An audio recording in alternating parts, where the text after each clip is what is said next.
welcome everyone to another podcast with Family Troubles podcast. Today is my great honor to have Alphonso James on the podcast.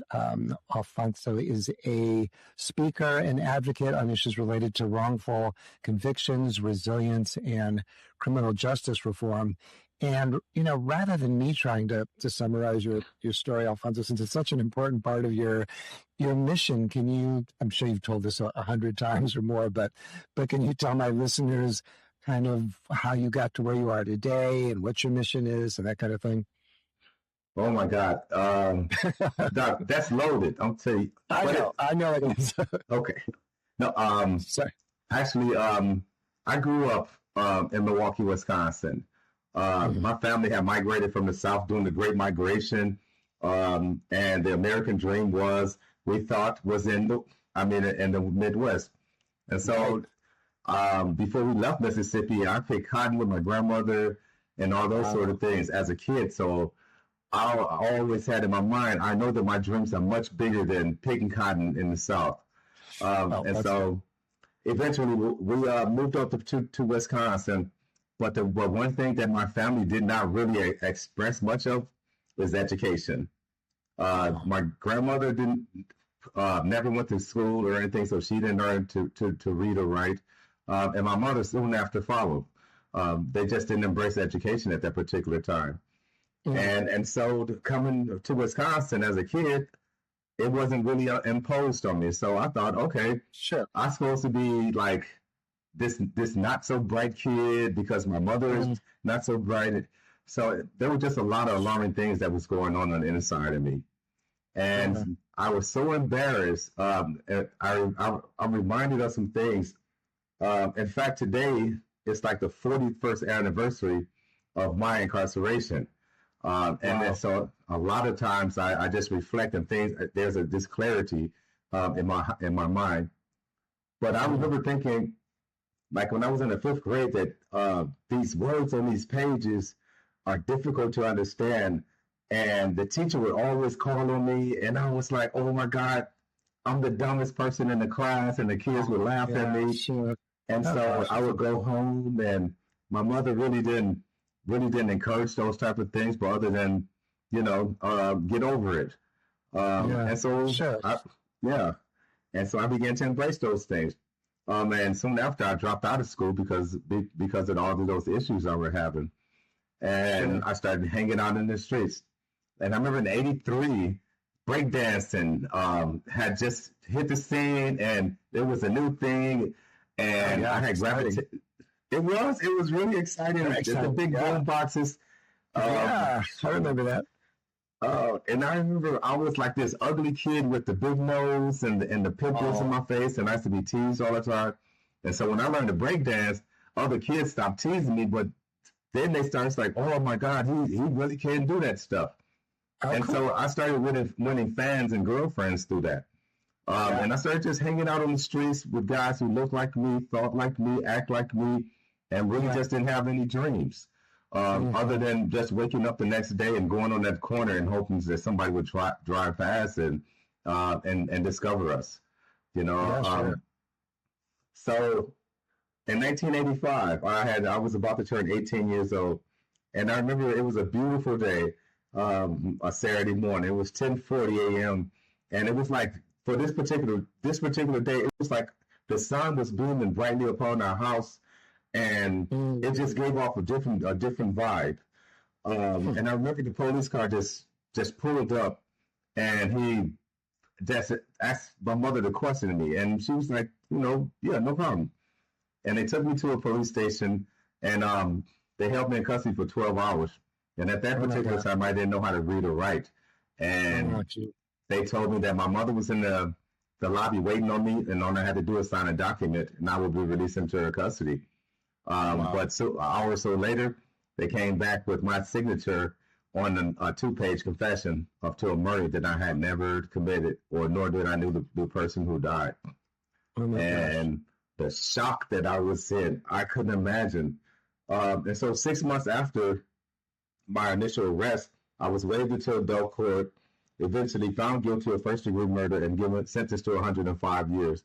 in the Oh my Wisconsin prison God. system. Yeah, How based on horrible. my ignorance. Yeah. Wow. And I wonder how many other people that's happened to over the years. Probably a Oh lot, my huh? God. Yeah, the Yeah. numbers are increasing.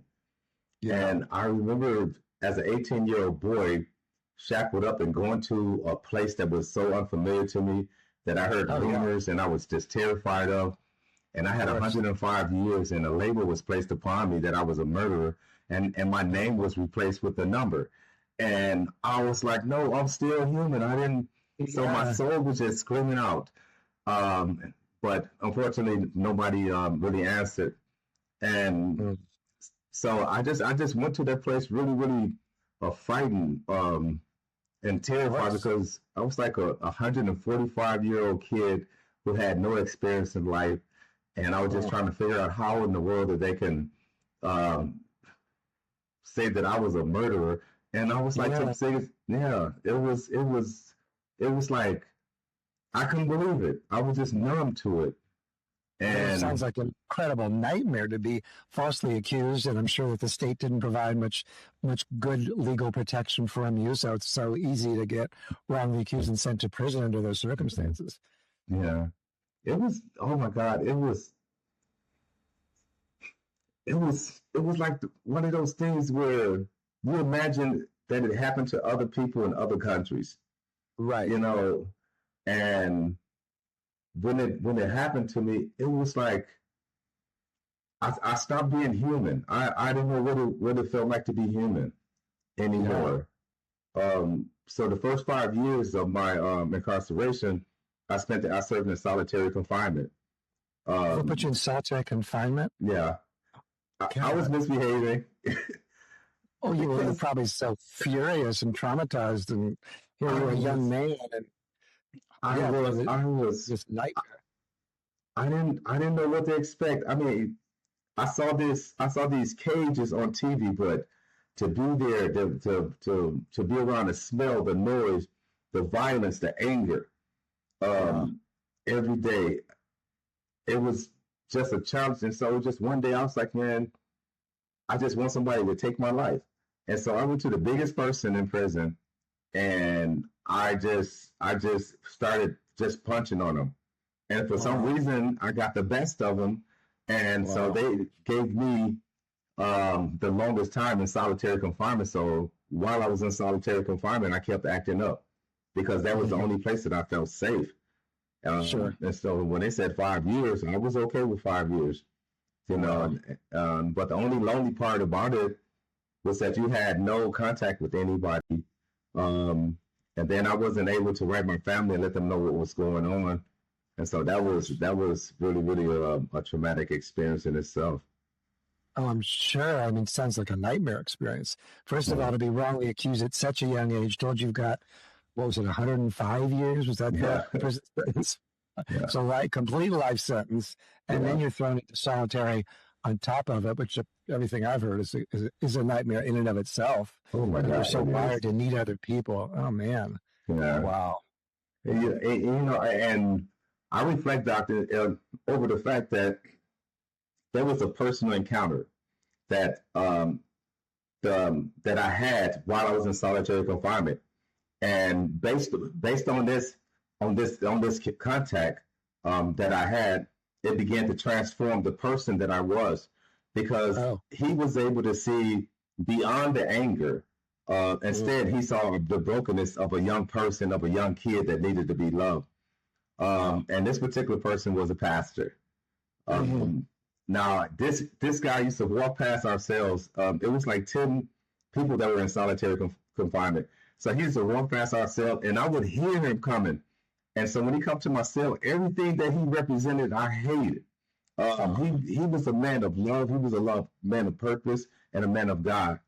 And I just hated everything about him because I blamed each of these individuals for me having experiencing such a traumatic experience in my life. And mm, so he would come to my cell, and he was like, "Hey, Mr. James, God loves you, and so do I." So that was a shocker to me within itself. So I would cuss him out. I was like, "Stop coming to my cell. I hate you." Ah. But still, Alfonso, was part of that because did you feel sort of let down by God? Kind of like, how can God let this happen to me? And made you sort of cynical about God, or was that part of yeah, the anger? I see. yeah. Yeah. I was totally cynical because it was like the God that I grew up reading about and watching. He represented the God of love, and I didn't see any type of love that was involved in my circumstances. Yeah. And it was like, of all times, God, you want to send this human being to my cell, and I don't like him. And but Yeah. silently, I will always be praying. I will always pray to myself, either for God to remove me from this earth and just take this pain away from me, or just give me a better understanding as to why I'm called to suffer in this manner. And fortunately, I was given the latter one. Mm-hmm. So the pastor came to my cell probably like 4 weeks, and so I started timing him. He would came and he would start the same routine over and over again. Alfonso, I love you, and so do God. So I was like, okay, I'm going to get you one of these days. And so I began to urinate in a cup. And I would wait patiently for him at the door. And the moment he came to my door, I would grab his urine and I would toss it on him. And this guy did not, his reaction or anything did not change. The only thing I saw in him was like a love and a compassion. Wow. And so for 5 times, Doc, for 5 weeks straight, I repeated this thing. And so the final time he came to my cell and I was prepared to do those things, he had 2 towels and he had a chair, which made no sense to me. But I was like, but he's going to stay away from my cell. I'm so determined. But he didn't realize that each time I had did that, I felt so bad inside because he was the only person that was able to see Alfonso, who I truly really was. Yeah. And that threatened me. And I just kept my guards up around him. And so finally he came with the 2. I threw the urine on him. He grabbed one of the towels. He wiped himself, and then he grabbed the second towel, which was placed over the back of the chair. And he pulled both. He pulled the chair to my cell, and he stood in front of my cell, and he wiped himself. He was like, Alfonso, God love you, and so do I. Why are you so angry? Mm. And at that moment, it was like everything that was on the inside of me, the bitterness, it just came pouring out. And I shared with him, I was like, Pastor, I'm in prison for something I didn't do. And nobody is trying to talk to me or explain anything to me. And nobody believed me. And then he uttered 3 words that will forever be in my soul, enriched in my soul to this day. And these are the 3 words that transform my life. I believe you. Wow. I believe you. And from that point on, I began to share with him that I couldn't read. I'm trying to write my mother, but my letters keep coming back. And so he began to bring children's book, coloring books, where I had to match like cat, to the photo or whatever. And so I began to grow more and more in my confidence in reading, and things began to make sense to me. And then he introduced me to the King James, which was the most difficult Bible to read in the world. Yeah, it's not like it's some light reading. It was not a light reading. But for some reason, I had this notepad that I would sit next to me, and I would open up the Bible, and then I would start from Genesis, and I would just begin to study the tradition. And I began to not only study, but I began to put myself in that culture at those particular times. And I began to live out my life in prison as though I was living out a mission field where the suffering that I was called to do had to fulfill its purpose in order for me to develop into the man I am today. Wow. And so with that love, because I described the pastor as being a person that loved the hate away from me. Had he not introduced himself to me the way, in the manner which he did, and embraced my imperfections and all those type of things, I think I would succeed at doing self-harm to myself. He loved the hate away from you. That's a beautiful way to put that. Yeah. Wow. Well, so tell me more. So there's this transformation. He said, I believe you. And why do you think that was so important? Or why do you think it's important for anybody to hear that, those 3 words? Because I agree with you. They're super important. Oh my God. It made a tremendous difference. because I went inside the prison. I was already a angry and a confused and an educated person, looking for a reason to live in this life, but couldn't find my purpose. And so my daily prayer used to be pretty much, man, just remove me from this suffering. And then I really didn't have a person that I can go to and really confide in them about anything. Because in the culture, growing up in the 60s and 70s, if a boy or male is going through anything, you keep it to yourself. Oh, for sure. Yeah, and so I was raised to keep those things to myself. And so I carried those things over into prison. And that's when I really began to discover that, wait a minute, there was issues way before that. How do I challenge? Okay, 105 years, okay, I got this. But what can I do in the middle of that? How can I develop my personhood, my character, take back my identity? And then that's when I discovered, even before I was given a name, or even before the flesh was placed upon this soul, I existed in a different sphere. I come from a place of love. And so now I had to tap back into that original source, which was that place of love.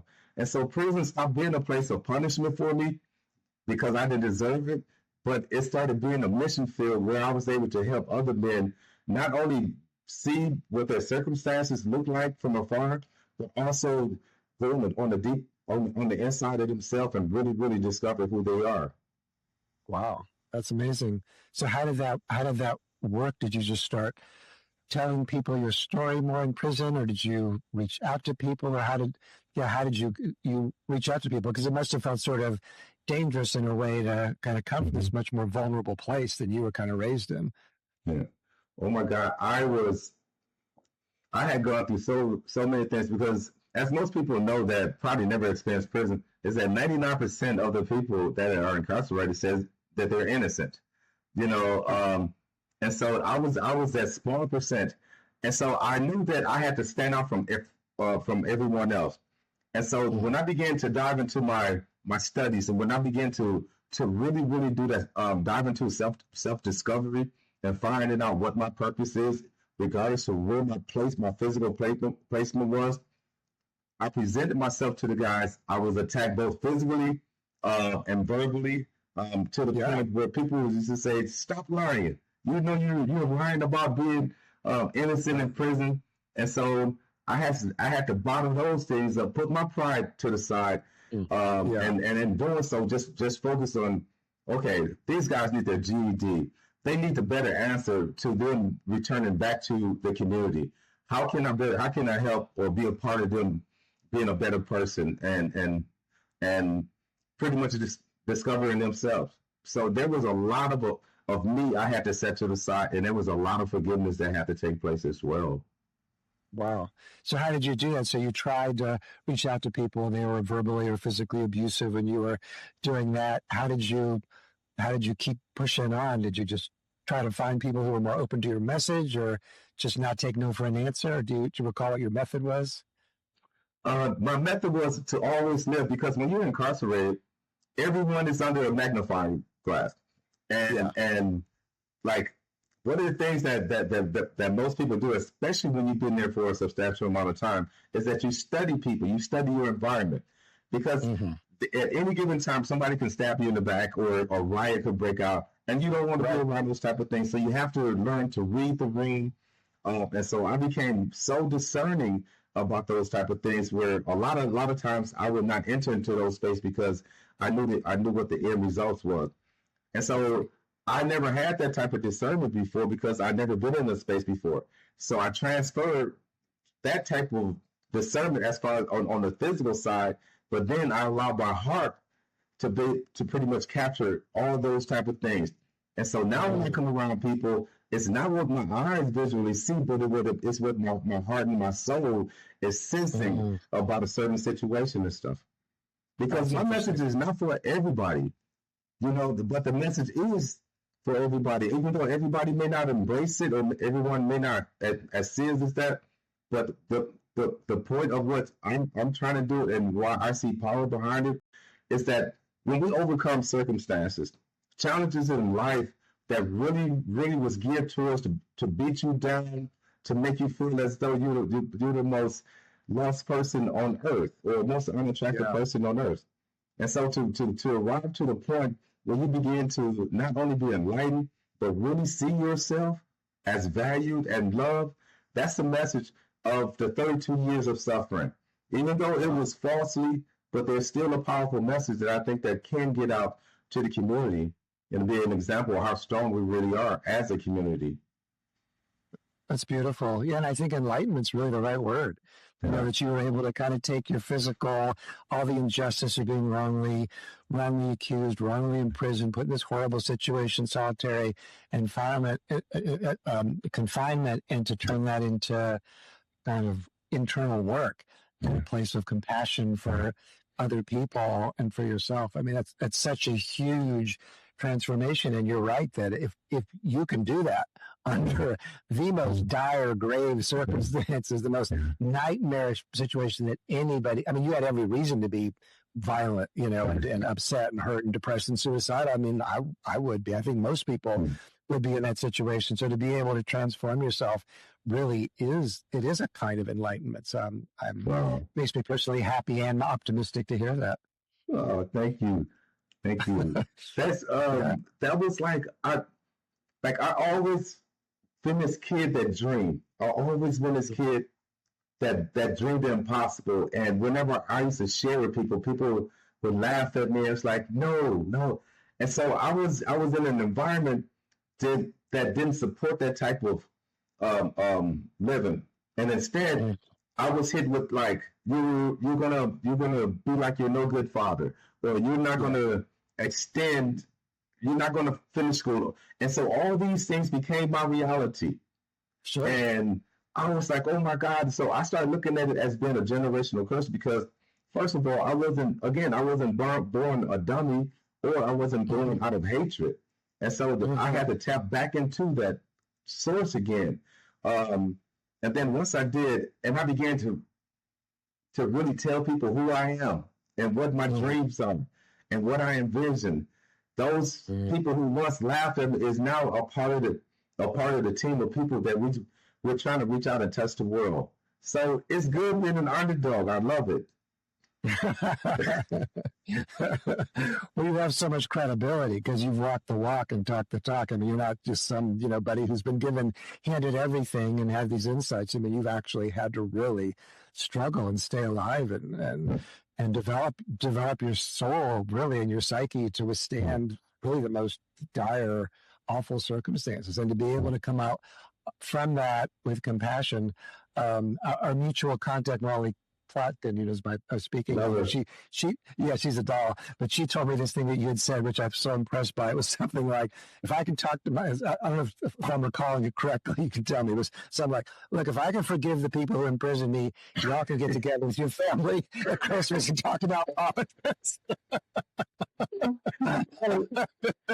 It was so funny. Oh my God. And I told Molly, I was like, this is God ordained. I know the universe allowed us to be in that space. And because the first thing she asked me was about forgiveness. And the answer I gave her, she was like, okay, we gotta talk now. We gotta talk. And so learn to find out is that, wow, we have the same ideals, the same visions. And now to have her in my life, I am so happy. Yeah. But tell us more about that line, because I thought it was so poetic and hilarious, that if I can forgive my people who imprison me, you can get together with your family during the holidays. Because in my line of work, I specialize with parents whose adult children won't talk to them. And sometimes it's because they voted for the person that person doesn't. That's not unusual. Like I did a study with the Harris poll a couple of years ago, and a lot of people got estranged over the Trump, vote and presidency. And so what's your counsel for those families? What'd you tell those families? I would tell those families, or encourage them families. If I can look at the person squarely in the face and totally forgive them, who gave me 105 years. If I can look at the lawyers and all these people who got on the witness stand and lied, Yeah. But it was like and it was a commitment that I had to make with myself.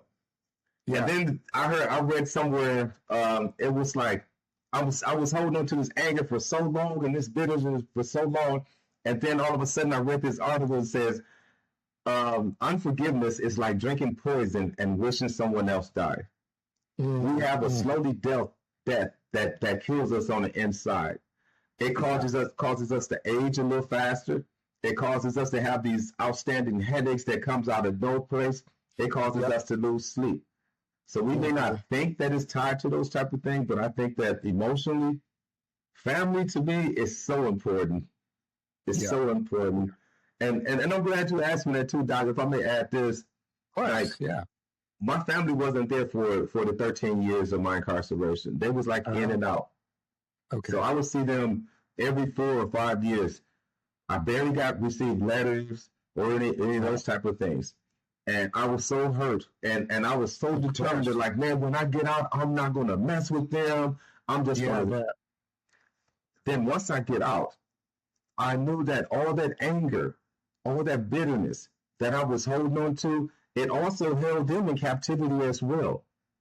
We have to release them in our hearts so the universe and God can continue to perform his duties on them.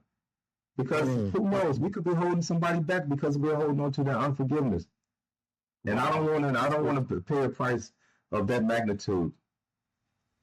That's beautiful. I love that.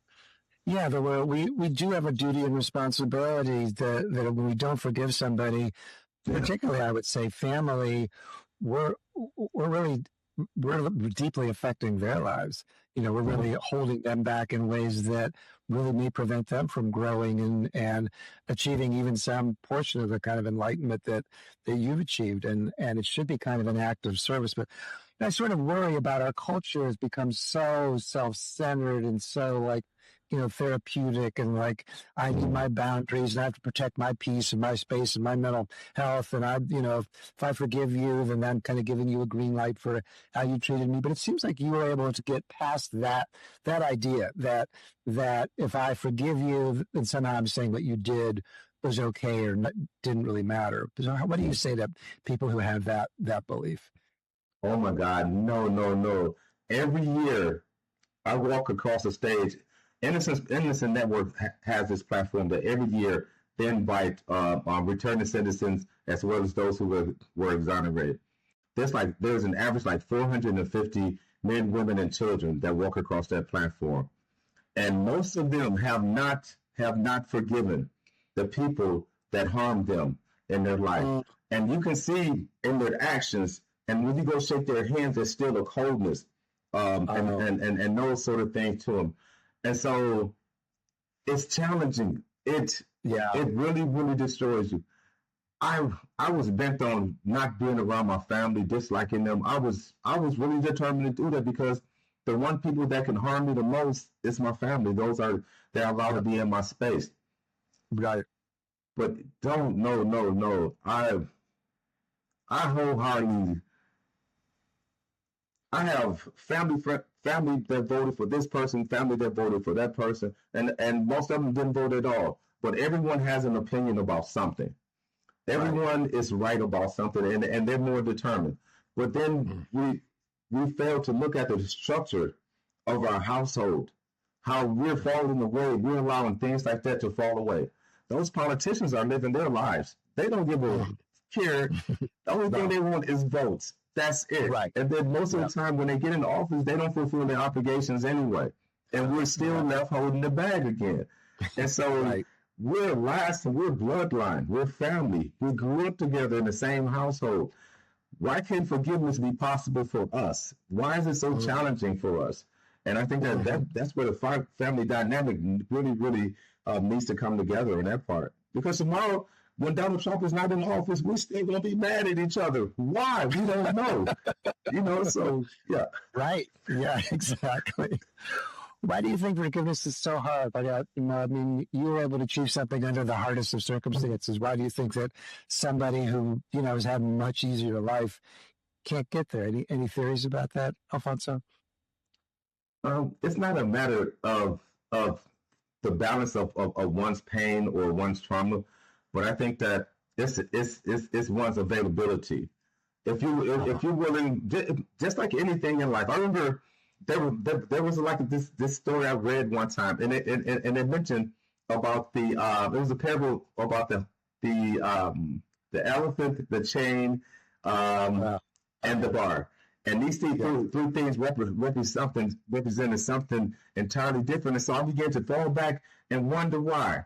The owner of this elephant one day, this baby elephant, one day woke up, chained this elephant up to this small bar, and decided to cause this elephant to walk in circles. He fed him in circles, the elephant rested in circles. And so one day when the elephant became an adult, he had experienced the same cycle of trauma all of his life. Once the chains were removed, then they began to call the elephant to continue to walk in circles, because that's all he knew. And so as an example of that, most of us live according to what we know. We don't realize that we're walking in trauma. We don't realize that we're walking in uncertainty and all those type of things. But until one day somebody says, hey, there's food outside of this circle. There's love outside of this circle. We're going to continue to repeat the same cycle in our lives. Mm-hmm. That's so well said. Yeah, I love that parable as well. That you don't realize you're off the chain, so you're free. But people don't realize that they're being imprisoned by that. Well, so what do you tell us about your Unfragile project? It's such a great term. Yeah. So for people who don't know about it, Unfragile. To be honest with you, when I first heard the word, someone had gifted me with that, and I was like, "Is there such a word?" And so we looked the word up, and sure enough, there is a word that exists, and it basically describes unbreakable. Someone that is so determined, that no matter what your circumstances are, or how many voices that are against you, you're still going to move forward in your purpose and your call. And so I took that word and I began to embody that word, unfragile. Because unfragile represents not only reaching back to the community, but is also moving forward. With prisoners, it's not our answers, first of all. Again, I go to conferences once a year, and the numbers keep increasing.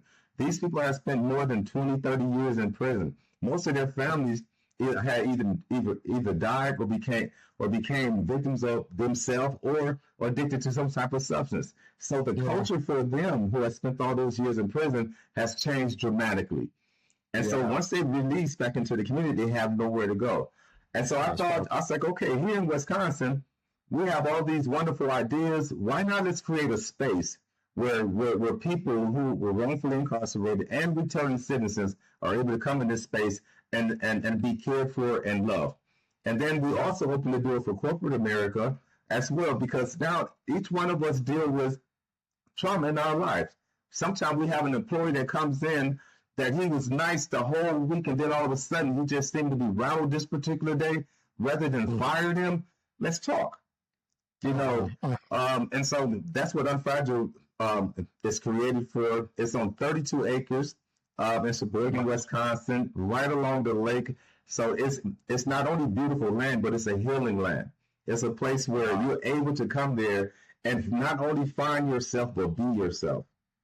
Wow. So, and what's kind of the age range of people who go there? Right now, we have 15 and 16-year-old young people that have attended.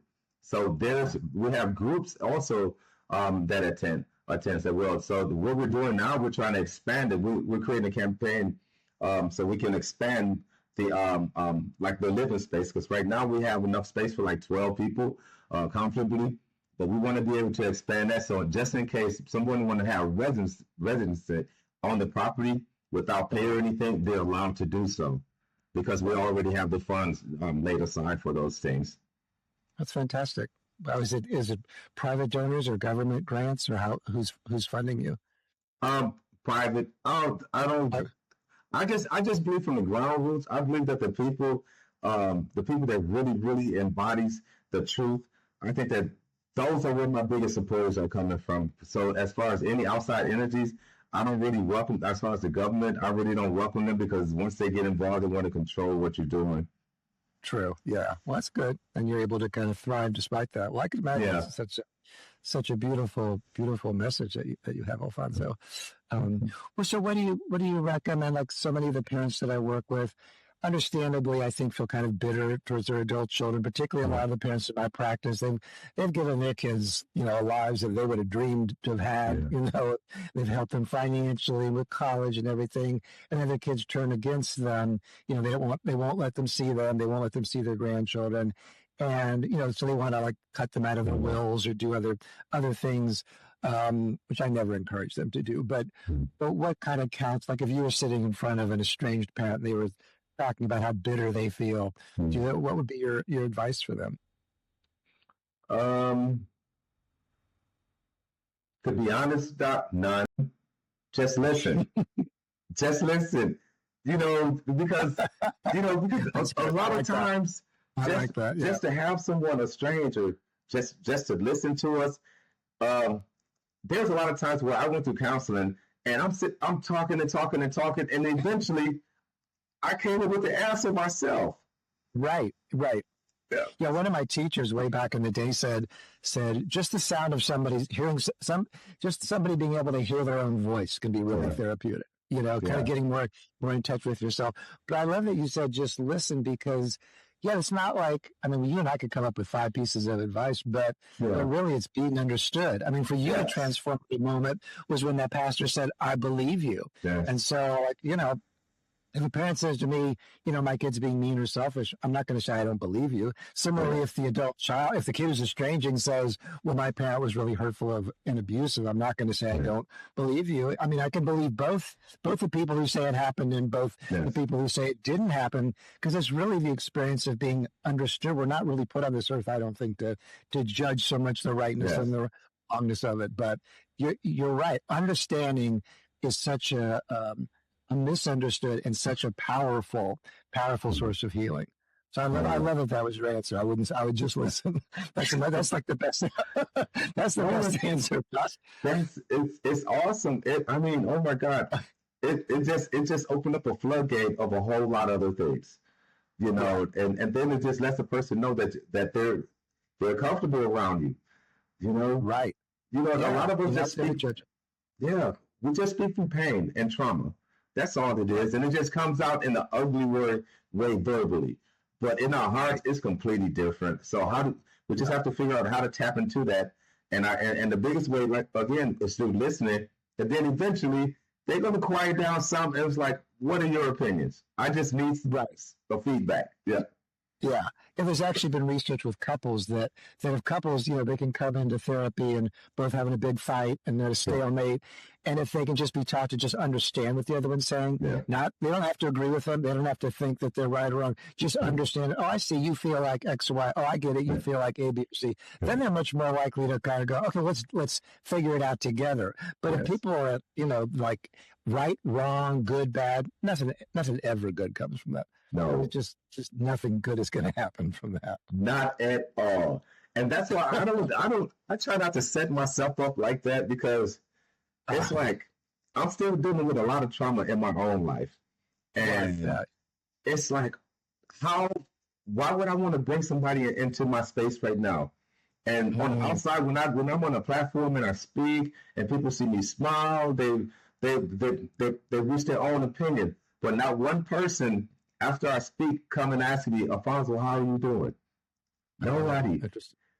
So yes. So in that moment, I'm like, yes. But then after that moment, I have to retreat as though I'm a little kid again, and I find myself finding me an empty space where I can ball up in a fetal position and just block the world out.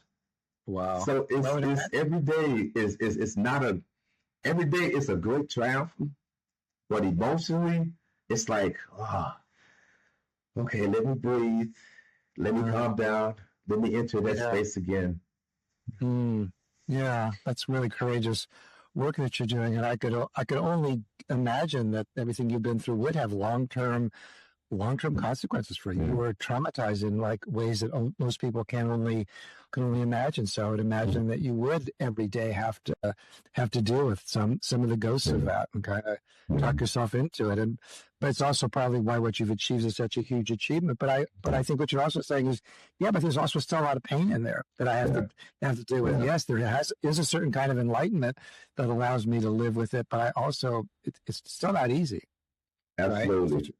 Yeah. And that's what I'm careful about, because I don't want people to, like, when I do speak and I share certain things and I share the story, yes, the anger is gone. The bitterness is gone. But there is still that young 8-year-old boy just like trying to find answers, trying to navigate himself through a maze of despair and all those type of things. And so when I get out there, it's like finally my message is being heard.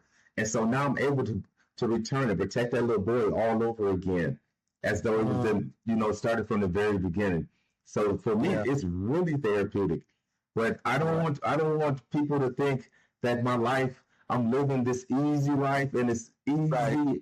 It's nowhere near there. We're all the same. Yeah. Right. No, I appreciate your honesty, and I love how you described it as a maze of despair. It's really poetic, and that's what it can feel like when we're really in the midst of that. And I can't imagine going through what you've been through and not having a lot that would leave you having to reckon with it every day in one form or another. So, and I think it's an important message for people that you're courageously honest about that as well. That I can get up on a stage and command an audience, and I do have a strong message, but it's also life's still really hard. It's still really challenging. Right. No, I appreciate your courage in speaking that way. I think it's helpful for people, because I think people sort of have this idea that, well, I'm going to get to one place and I'll never suffer again, or whatever I've been through is all disappeared. That's not typically the way it works. No, it is not. I have my family. Oh my God. When, like, again, like my family, I would see my family probably every 4 or 5 years. And I had my daughter was 2 months old before I was incarcerated. So I had 2 months to really spend a really good time with her. And so when I was released, just like my life, like there's a saying, like whatever age a person enters into the system is, that's where they stop at. They stop their growth emotionally. And so I went in at 17 years old. So a 17-year-old person who never had driven a car, who never lived on his own before, never went grocery shopping, and only had 2 pair of pants and 2 gym shoes, to wear. So I was just a kid just trying to figure things out. And so once I was released at 50, I didn't realize that life continued to go on, that my family had also endured a different type of trauma due to my incarceration, that alcoholism was prevalent in my family. There was a lot of addiction, a lot of death. And so in my head, this 17-year-old head, I'm thinking, oh my God, my grandmother is going to be there. My uncles are going to be there. My family did not tell me that all my relatives had died. So I got out of prison expecting to go see them. Wow. I didn't know. So their reason is that they wanted to protect me and that sort of thing. So I didn't know. But in my heart, I'm working diligently to get out so I can hug to get out and not experience these hugs that I've had prayed for and hoped for, and then only to discover that my family had not grown at all. They matured in size and age, and they have kids and grandkids now, but everyone is still stuck in that 32 year window. Wow. Here you had grown under the worst of circumstances. It must have been sort of sad to see that they hadn't really changed as much as you would have hoped. And how was things with your daughter, if I can ask? My daughter is like she's 41 now, and I don't think she can wrap her head around what happened. Sure. Yeah, it's still a constant battle. She feels as though I left her life. I ran away from her, and I was like, I promise you, I would have given anything to be out here. So we do have conversations about that, but there's still a lot of healing that has to happen. Yeah. Sure. Yeah, I bet. Well, I appreciate you sharing that. And I'm sure it's not easy. I know having been through an estrangement with my own daughter, I know a version of that. So, I mean, we reconciled, we're back in contact, but it's hard. Yeah. Particularly if you've been sort of denied contact with her for so long. I'm sure you had all kinds of dreams about how it was going to go when you got out. So, oh my God. Yeah. And I still have them. I know someday reconciliation is going to happen.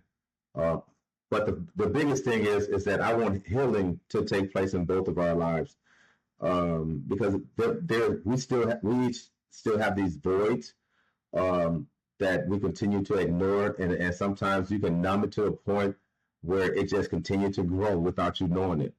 And so I want to be able to deal with those type of things. I haven't fully grieved since my release, because the first thing I wanted to do, I was like, well, I have a short period of time on this earth, and I want to be able to touch the community and touch the world. So, and so that's what I began doing. I was like, man, I don't have time to be like tripping about 32 years. There's a lot of things ahead of me. Yeah. Right. Well, what have you appreciated the most since you've been out of prison? Oh my God, it's so many, Doc. It's oh my God. Everywhere I look, there's blessings, there's love. People who were strangers a year ago are now my family. To be loved in ways like this, I never imagined that it could happen to me. I get to travel. I never had a chance to travel before. I can drive a car now, and I have a license and all that stuff. So, and I got the keys to come into our home. So I'm like, and I can walk down the street, and I can go in the grocery store, and I can pick any box of cereal I want. I can walk to the lake, and I can look up in the sky when the sun sets, and I can really sit there. It's like, that's what it's like. Being denied it most of your life, the small pleasures that all of us take for granted feel really huge. I can imagine. Yeah. Yes. Yeah. Every day it's a wonderful adventure. I get a chance to drive on a highway. I get a chance to go where there was a time where you only had one color to wear for decades, and now I can go in the store and I can pick a couple other colors. I can go and see my mother and hug her whenever I want to. I can go out to the lake and just say, I'm here. And yes, I'm here. I'm alive. Yeah. I'm alive. Yes. Yeah. Wow.